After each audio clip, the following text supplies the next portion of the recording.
Le thème de ce matin est déchargez-vous sur lui.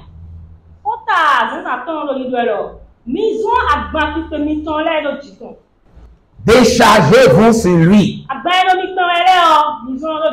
Bien-aimés frères et sœurs dans le Seigneur, que veut dire le Seigneur par ce thème déchargez-vous sur lui?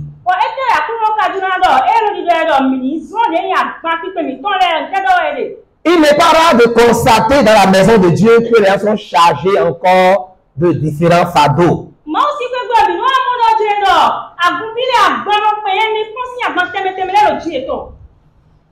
À travers ce message, le Seigneur veut t'appeler à laisser tomber tes charges, les fardeaux qui sont sur toi, qui pèsent sur ton cœur, qui te volent ton sommeil, qui te volent ta joie.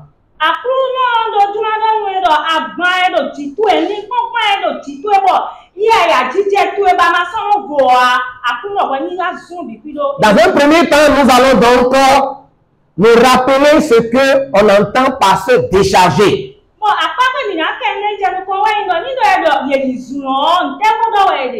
Pourquoi devons-nous décharger sur le Christ Jésus?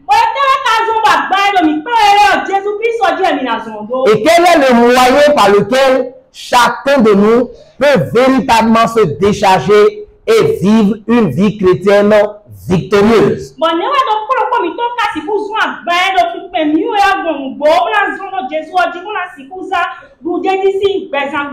Alléluia. Dis à ton voisin, écoute bien la parole du Seigneur. Bien aimé, le verbe décharger signifie simplement enlever, ôter une charge.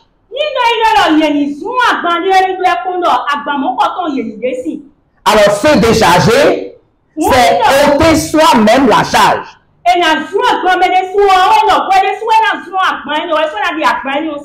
Quand vous lisez la Bible, vous remarquerez que le Seigneur place chacun devant sa responsabilité. Nous lisons ici, déchargez-vous sur lui. Ça veut dire que ce n'est pas quelqu'un qui le fera à ta place. Lorsqu'on t'a porté une charge, ou lorsque tu t'es porté toi-même une charge, alors la Bible dit, c'est de ta responsabilité le fait de pouvoir enlever la charge. Parce qu'en réalité, en Jésus, nous sommes libres. Avant de venir à Jésus, nous étions chargés par Satan, chargés par les problèmes de ce monde.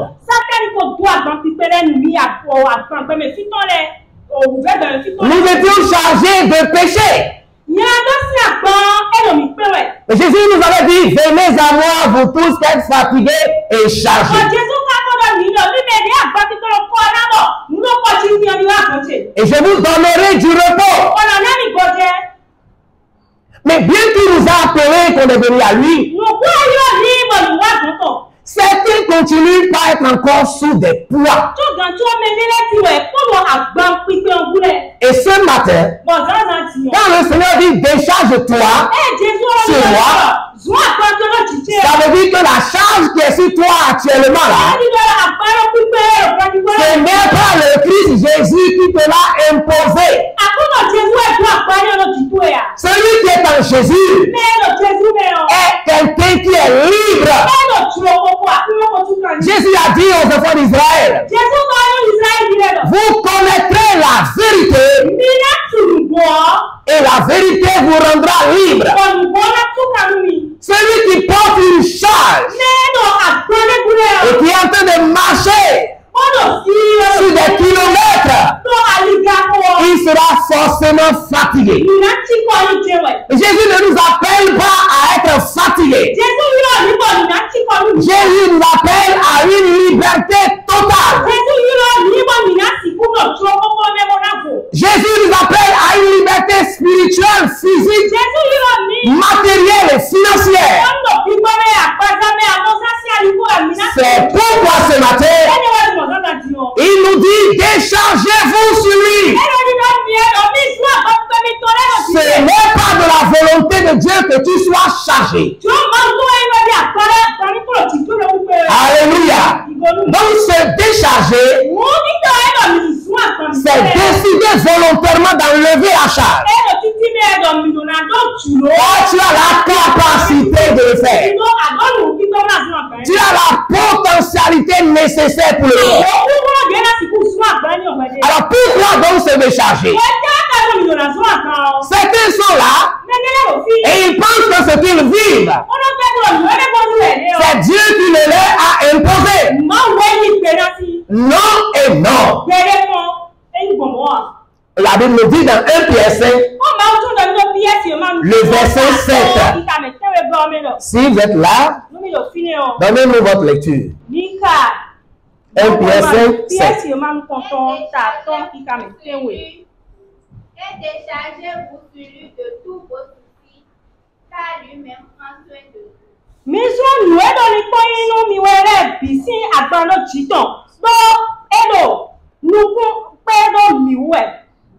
Car lui-même prend soin de vous. La première raison pour laquelle nous devons nous décharger, nous avons quelqu'un qui prend soin de nous. Tu ne vois pas Jésus. Est-ce que tu le vois? Mais la Bible dit qu'il est là et qu'il prend soin de toi. Prendre soin de quelqu'un, qu'est-ce que ça signifie? Avoir son regard sur lui, le protéger, pourvoir à ses besoins, satisfaire à sa sécurité, à son intégrité. Et c'est ce que Jésus fait pour nous. Pourquoi le fait-il? Il est notre berger. La Bible dit, le mercenaire, celui qui traduit quelqu'un, le mercenaire. Mais non, quand tu lui confies un travail, alors lui, si sa vie est en danger, il fuit. Lorsque tu confies tes brebis à un mercenaire, alors quand le danger vient, c'est son qui peut. Il s'enfuit. Ce n'est pas ces animaux. Il ne peut pas donner sa vie pour eux. Mais celui qui est mort à la croix pour toi, celui qu'on appelle Yeshua Hamashiach, il est un berger. Il est attentif. Il est un peu responsable. Il ne peut pas te laisser. Il prend soin de toi. C'est pourquoi, si tu es en Jésus et tu as des soucis qui t'arrachent ta joie, qui t'arrachent ton sommeil, qui t'arrachent ton équilibre, tu dois savoir que cela n'est pas normal. Il y a quelque chose qui se passe. Et le bon berger, puisqu'il prend soin de toi, Pierre dit, déchargez-vous sur lui de tous vos soucis. Il n'a pas dit de certains soucis. Il n'a pas dit de certains soucis. De tous vos soucis. Pourquoi? Car c'est lui qui prend soin de vous. Dis à ton voisin, cesse de t'inquiéter. Jésus prend soin de toi. Ce n'est pas parce que tu as des problèmes que Jésus ne prend pas soin de toi. Jésus, il prend soin de ses brebis. Si tu n'as pas encore Jésus, mon ami, tu n'as pas la garantie du soin. Parce que Jésus prend soin de ses brebis. Donc si tu es là ce matin, tu es un church goer, Amisaïto. Amandon Jésus donc présente toi. Si tu ne donnes pas ta vie à Jésus, Tu n'as pas Jésus en toi. Tu sais que tu n'es pas né de nouveau. Alors tu n'as pas la garantie du soin de Dieu. Parce que Dieu parlait à des brebis. Il dit déchargez-vous sur lui. Parce que c'est lui qui prend soin de vous. C'est pourquoi Jésus a dit dans Matthieu 11, oui, venez à moi, vous tous qui êtes fatigués et chargés, et moi, je vous donnerai le repos pour les âmes. Ça veut dire que quoi? Si tu viens seulement à l'église, tu n'as pas l'assurance que tu es né d'or d'esprit. Tu n'as pas la garantie du soin de Dieu. Parce que tu as choisi de ne pas venir à Jésus. Si vous comprenez. Maintenant, si tu es à Jésus, mon ami, tu dois te décharger. Tu ne peux pas être dans une voiture et porter encore ton sac sur la tête. Comme la dame qui quittait le village, elle était fatiguée par son panier d'Ignam. Et un camion s'est arrêté. Maman, entrez dans la voiture. Elle prit son bagage et le mit dans la voiture. Et le chauffeur a démarré. Et la pauvre dame prend encore le bagage et le dépose sur la tête dans la voiture. Elle est assise avec la voiture, avec le bagage comme ça. Demande à ton voisin, est-ce que tu n'es pas semblable à cette femme-là? Tu es dans la voiture et tu portes encore le bagage. Tu es dans la voiture, Jésus-Christ. Allah dans ton canon. Allah dans ton canon. Et tu portes encore le bagage. C'est une anomalie.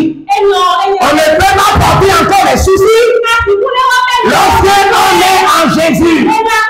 C'est pourquoi ce matin, avant de quitter ce message, tu dois te décharger. Deuxième chose pour laquelle nous devons nous décharger, Jésus a payé le prix. Il n'y a pas une situation qu'un chrétien peut vivre et Jésus n'a pas encore payé pour ça. Il a déjà payé pour ça. Isaïe 53, 5 nous dit. On peut lire rapidement, on a encore un peu de temps. Isaïe 53, 5, vous êtes là? Le châtiment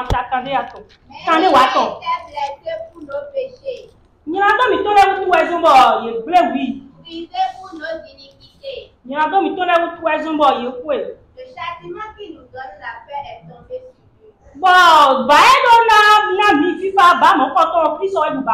Et c'est par ses mains que nous sommes guéris. Faut noter ce verset.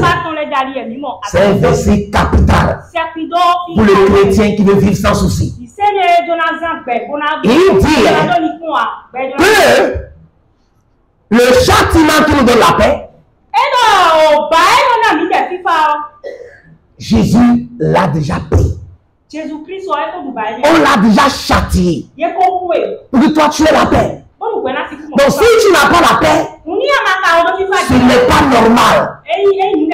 Tu ne peux pas payer une même facture deux fois la SBE. La même facture, elle est payée deux fois.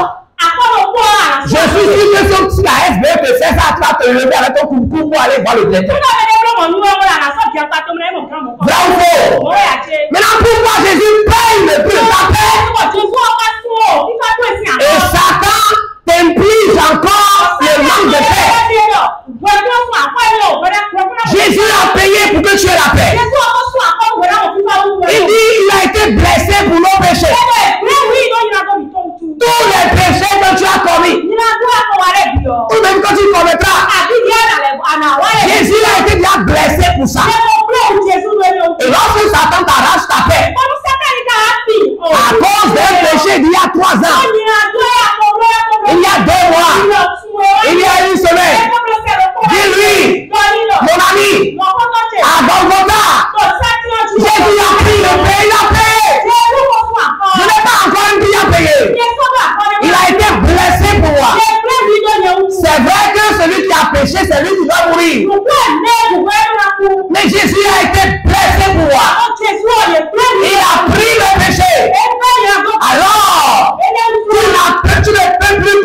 te culpabiliser. Et tu prends l'engagement. Seigneur, je veux laisser ce péché-là. Si tu as confessé ton péché, la Bible dit il est juste et fidèle pour te pardonner et te purifier de tout péché. Tu ne peux pas rester là, être en temps dans la culpabilité à cause du péché. Jésus a payé la facture. Certains ont des soucis de péché. Ils ont des soucis d'argent. La Bible nous dit, ces blessures, par ces blessures, il a payé le prix de notre maladie. Si tu es là ce matin et tu es malade, la maladie est une anomalie. La maladie est une anomalie. Elle n'a pas sa place dans la vie du chrétien. Elle n'a pas droit de citer. Car Jésus a été blessé pour que toi tu sois guéri. C'est pas moi qui ai dit ça. Le problème des chrétiens, c'est que nous croyons en partie. Nous croyons que Jésus est mort pour nos péchés. Et que en confessant Jésus, nous sommes sauvés. Mais nous ne croyons pas que Jésus a payé le prix de la maladie. Et que la maladie est une aberration. Alors comme nous aimons la maladie, alors nous ne bénéficions pas de ce que Jésus a payé. Je peux prendre mon argent, aller acheter une maison pour toi et mettre ton nom dessus. Je te donne la clé, mais tu peux refuser de vivre dedans. Bravo! On a construit des marchés dans certains villages. Et les villageois ont dit, nous n'allons pas faire le marché là. Ça existe dans plusieurs villages. Des jolis marchés abandonnés. On préfère l'autre coin. Beaucoup de chrétiens, leur maladie là, c'est qu'ils ne croient pas que Jésus a payé. Jésus a toujours dit, il te sera fait selon ta foi. Je nous dis la vérité. Si tu crois que Jésus a payé le prix, tu es en train de réclamer cela, de déclarer cela. Car c'est l'être ici, je suis guéri. Hypertension artérielle, diabète, cancer, règles douloureuses, fibrome, tu es une anomalie. Tu n'as pas ta place à moi. Oh, tu vas partir. Je ne suis pas né hypertendu. Je ne suis pas né diabétique. Je ne suis pas né stérile. Tu es à moi. Tu es une anomalie. Tu vas partir. Tu vas partir. Tu vas partir.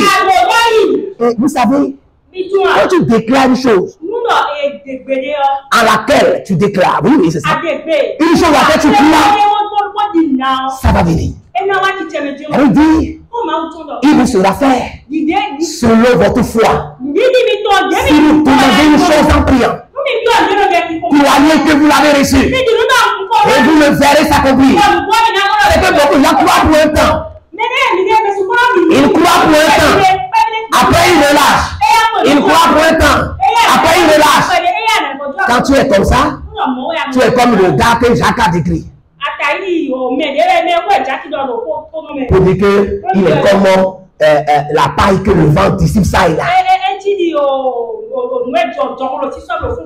Voyez, quand vous avez votre portable et que le réseau internet fluctue, quand vous voulez télécharger un fichier et que la connexion fluctue là, on n'arrive pas à télécharger. On est obligé de relancer. Et finalement, on abandonne. C'est exactement cela. Quel que soit ce que tu vis, si Jésus a payé le prix pour ça, et tu commences à demander, si tu ne crois pas constamment, si tu ne crois pas de façon continue, tu ramènes le progressisme avec. Tu ne peux pas recevoir. C'est pourquoi beaucoup de gens continuent à porter leurs problèmes. La dernière raison pour laquelle tu dois te décharger,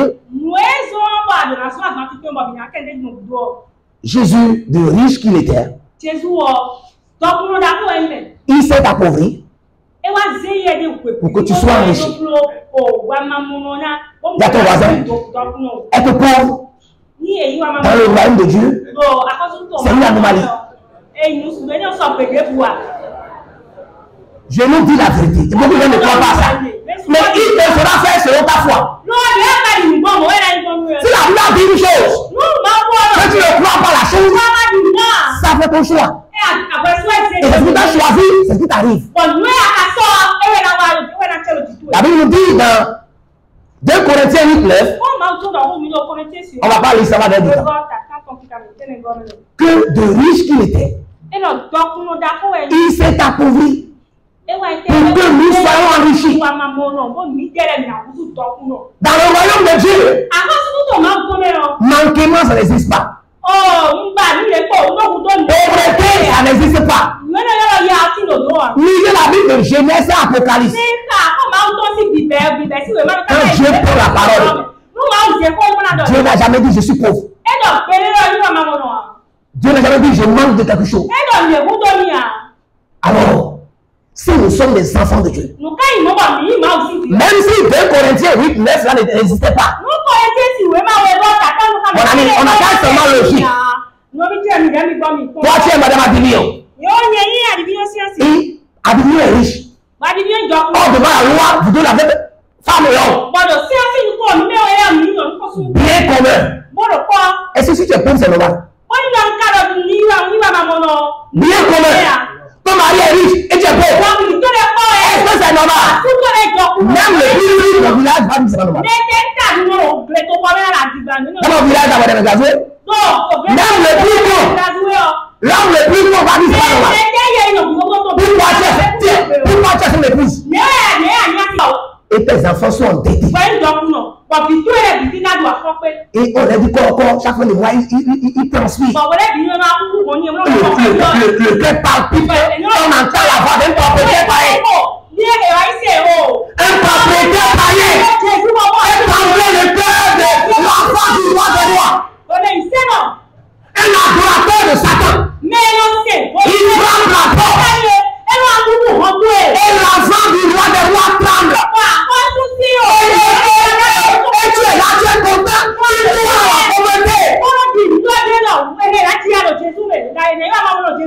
les francs-maçons roulent dans les bonnes voitures. Les enfants vont dans les meilleures écoles. Ils mangent les meilleurs repas. Et nous disons que Dieu a créé le ciel, la terre, et nous n'avons rien. Moi, je ne crois pas à ce Dieu qui laisse ses enfants de la misère et qui dit l'or et l'argent m'appartiennent. Le ciel a été créé par moi. La terre a été créée par moi. Moi, je ne crois pas à ce Dieu. Le Dieu de la Bible est un Dieu pourvoyeur. Décharge ton fardeau sur lui. Si ça ne va pas financièrement, c'est que tu n'as pas encore compris comment rentrer dans ton repas. Maintenant, si tu as compris qu'il faut se décharger, comment se décharger? La prière, grand toi, la prière, le moyen majeur pour se décharger.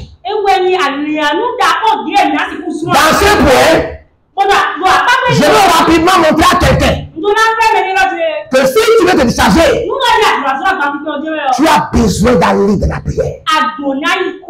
Tu dois être un homme de prière. Le moyen absolu de se décharger quand on est en Christ, c'est la prière. Philippiens 4, 6 à 7. Il a écrit: ne vous inquiétez de rien. Allez-y, la traduction devant. Ne vous inquiétez de rien. Mais en toute chose, faites connaître vos besoins à Dieu par des prières. On va répéter ensemble. Ne vous inquiétez de rien. Mais en toute chose, faites connaître vos besoins à Dieu par des prières. Faites connaître vos besoins à Dieu. Quand on est chargé, on est soucieux. On a les soucis. Et la Bible dit ce matin, décharge-toi. Comment se décharger? Tu cesses de t'inquiéter. Tu cesses de t'inquiéter. Et tu vas dans la prière. Dans la chambre secrète. Et tu veux savoir Dieu tes besoins. Dans la prière. Dans la supplication. Et dans la louange. Dans la prière. La prière ici, fais demander à Dieu. Fais savoir à Dieu ton besoin. La supplication, c'est une forme d'intercession. C'est une forme d'intercession. Voilà, c'est ça. Le héros a le bac. Il y a la phase où on demande simplement. Il y a la phase où on supplie. Il y a la phase où on rend grâce à Dieu. Paul dit, ne vous inquiétez pas. Quand les gens sont inquiets, ils n'arrivent plus à prier. Ils méditent leurs problèmes. Il y a des spécialistes en méditation des problèmes. Pendant qu'il fait dormir, il n'arrive plus à dormir. Il pense au problème. Mon ami, à quoi tu penses actuellement? La Bible dit, cesse de t'inquiéter. Et quand tu cesses de t'inquiéter, qu'est-ce qui va se passer? Verset 7. Et la paix de Dieu, qui dépasse toute intelligence, gardera vos cœurs et vos pensées en Jésus-Christ. Quand le chrétien va se décharger au pied de la croix de la prière, Seigneur, voilà mon célibat. Seigneur, voilà mes dettes. Seigneur, voilà mes problèmes de santé. Et se met à mettre sa confiance en Dieu. Quand on se décharge, on sent une aise. On commence à avoir de l'énergie. Quand tu commences donc à te détendre de sa présence, c'est comme tu vis un massage. On te fait du massage. Massage mental. Massage psychologique. Massage physique. Ton corps se détend. Tu rentres dans la paix de Dieu. Et le secret se trouve dans la paix de Dieu. La victoire du chrétien se trouve dans la paix de Dieu. Quand tu le décharges, le Saint-Esprit commence par agir. La Bible dit que le Saint-Esprit se mouvait sur les eaux. Tout était calme. Tout est quand tu es calme, c'est en ce moment qu'il agit. Mais quand tu es soucieux, ta température monte, ta tension monte, tu n'es plus intellectuellement efficace. Tu n'arrives plus à réfléchir de façon avec un grand potentiel. Tu es paralysé mentalement, psychologiquement, physiquement. Et quand tu arrives à te décharger, la paix de Dieu commence par agir. Et Ésaïe 30, 15 nous dit, voyez comment la paix de Dieu est importante. Ésaïe 30, 15. Lisez ça rapidement, on va finir. Qui est là? Alors, si vous n'êtes pas là, je vais lire. Car ainsi a parlé le Seigneur l'Éternel. Ouais.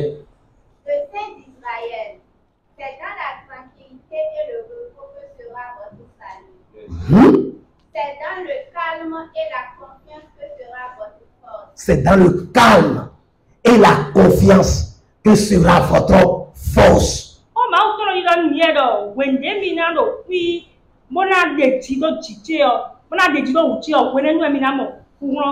C'est ça le secret. Quand tu es calme, quand tu es confiant en Dieu,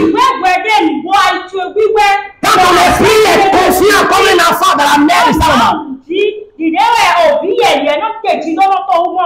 comme l'oiseau marcher dans le creux des roches pendant la tempête.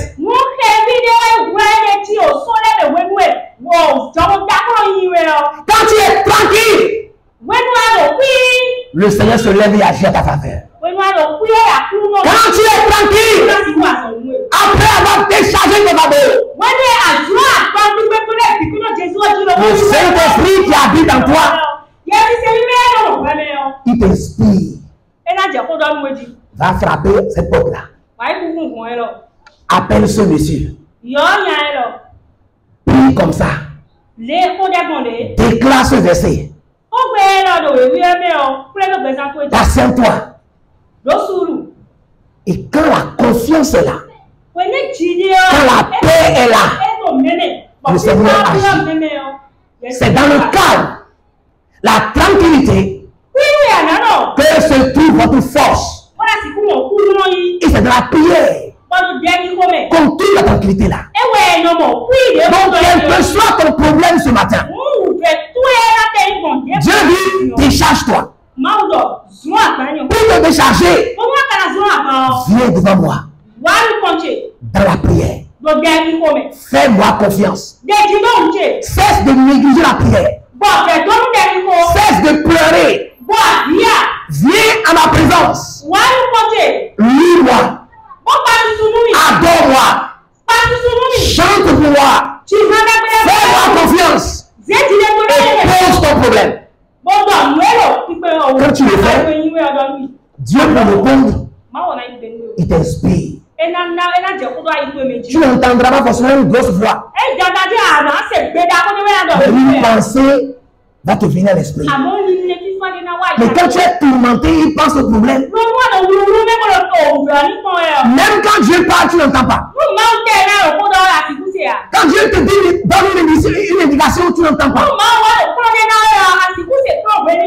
Tu vas te stopper sur tes pieds ce matin. Et tu vas commencer par rendre grâce à Dieu. Tu vas prier pendant 3 minutes. Seigneur, merci pour ce message. Donnez-vous de vous vite, on n'a pas ce temps. Seigneur, je décharge mes fardeaux devant toi ce matin. Je décharge mes problèmes devant toi ce matin. Pardonne-moi tout le temps perdu en péché. Pardonne-moi tout le temps perdu en mes larmes. Guéris mon cœur ce matin. Restaure-moi ce matin. Et que ta paix sature mon âme. Que ta paix sature mon esprit. Prie le Seigneur.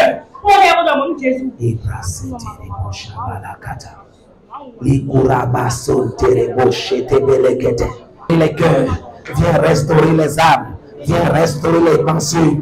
Viens nous donner ta paix. Ta paix qui dépasse toute intelligence. Ta paix qui dépasse toute intelligence. Merci Seigneur. Au nom de Jésus. Nous allons prier une dernière fois. N'oubliez jamais que s'inquiéter, c'est refuser que Dieu agisse pour vous. C'est faire des soucis, c'est choisir de ne pas avoir des solutions à son problème. Les soucis paralysent l'action de Dieu. Dieu ne travaille pas dans un climat de soucis. C'est pourquoi Jésus a dit, ne vous inquiétez de rien. Les gens là, qu'est-ce qu'on va manger? Qu'est-ce qu'on va prendre pour s'habiller? Comment on va payer ceci? On va payer la scolarité. Je vais marier comment? Je n'ai pas l'argent. Jésus lui a dit, ne vous inquiétez pas. Mais cherchez premièrement le royaume et la justice de Dieu.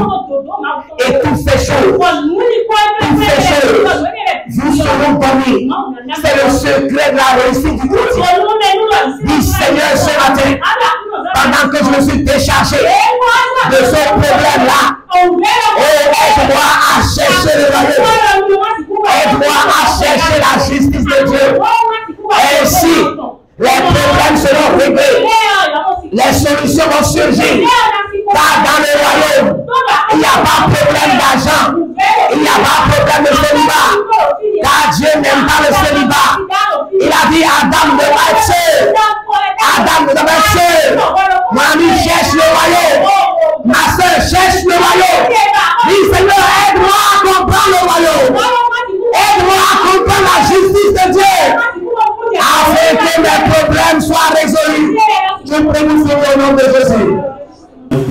voudrais vous dire deux choses. La première, c'est que c'est ici et maintenant que se décide et se décrète la fin de vos tourments.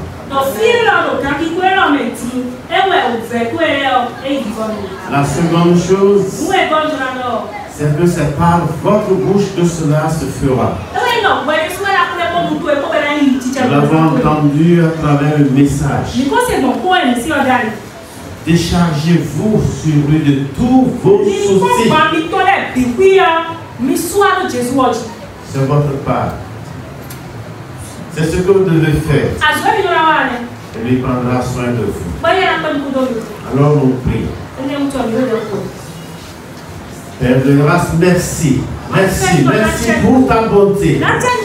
Merci pour ton amour manifesté. Tu nous as renouvelé ta grâce en ce jour. Tu nous as encore donné la vie.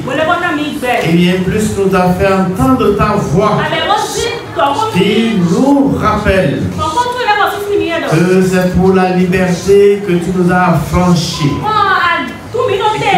Pour cette raison, ni le poids du péché, ni le poids de la maladie, ni le poids du manque, ni aucun autre poids ne doit peser sur nous. Parce que Seigneur, tu as été blessé pour nos iniquités. Tu as porté tous nos fardeaux. Père, je prie pour mon frère et ma soeur. Je demande de manifester ta grâce dans sa vie, afin qu'il comprenne qu'il a le pouvoir en lui de laisser tomber ses fardeaux à ses pieds maintenant, ici et maintenant. Seigneur, que celui qui fera manifester sa foi et qui décidera de jeter ses fardeaux à tes pieds, s'en retournera déchargé, complètement et définitivement libéré. Notre Dieu, quel que soit ce fardeau, quelle que soit la durée, sa durée dans la vie de l'intérieur,